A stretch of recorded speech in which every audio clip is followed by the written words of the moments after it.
అంటే సాధారణంగా ఇది ఎందుకు చెప్తున్నా అంటే ఐరన్ ట్యాబ్లెట్స్ కాకుండా ఇంజెక్షన్స్ ఇస్తున్నారు.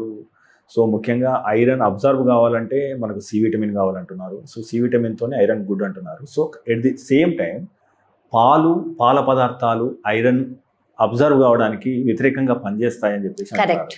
So is it true and why? It is true అండి. ఫస్ట్ ఆఫ్ ఆల్ మహిళలకి ఐరన్ అనేది తక్కువ ఉంది అంటే ఫస్ట్ మీరు డైట్ వరకు వచ్చారు, ఫస్ట్ రీజన్ ఏంటి అనేది చూసుకోవాలి.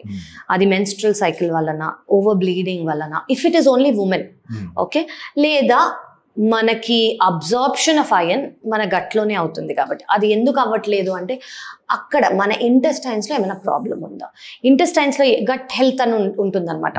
సో ఎప్పుడు ఐరన్ అబ్జార్బ్ కాదు అంటే గ్యాస్ట్రైటిస్ ఉన్నా అబ్జార్బ్ కాదు, కొంచెం స్టమక్ లైనింగ్కి ఇన్ఫ్లమేషన్ ఉందనుకోండి అబ్జార్ప్షన్ తక్కువ అవుతుంది, లేదంటే అల్సర్ అంటారు చూడండి, అల్సర్స్ ఉన్నా అబ్జార్బ్ కాదు, సో డెఫిషియన్సీస్ ఉన్నా అబ్జార్బ్ కాదు. సో బేసికలీ ఎందువలన అబ్జార్బ్ కావట్లేదని ఫస్ట్ దాన్ని ట్రీట్ చేయాలి.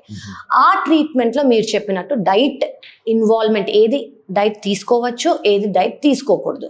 సో జనరలీ ఏ డైట్స్ అయితే ఎక్కువ ఇన్ఫ్లమేషన్ని ఇంక్రీజ్ చేస్తాయో, ఏ డైట్ అయితే యాసిడ్ ఎక్కువ ప్రొడ్యూస్ అవుతుందో, దానివల్ల అండర్లైన్ గ్యాస్ట్రైటిస్ ఇంప్రూవ్ కాదు, ఓకే, అవి అవాయిడ్ చేయాలి. నేను ఇప్పుడు మీకు చెప్పినట్టు ఏదైతే మీరు తినేది పులుపు కానివ్వండి, డీప్ ఫ్రైడ్ ఫుడ్స్ కానివ్వండి, మసాలా కారం కానివ్వండి, కాఫీ టీ కానివ్వండి, మిల్క్ ప్రోడక్ట్స్ కానివ్వండి, వీట్ ప్రోడక్ట్స్ కానివ్వండి, ఇవి జనరల్గా అవాయిడ్ చేస్తే better for better absorption of iron.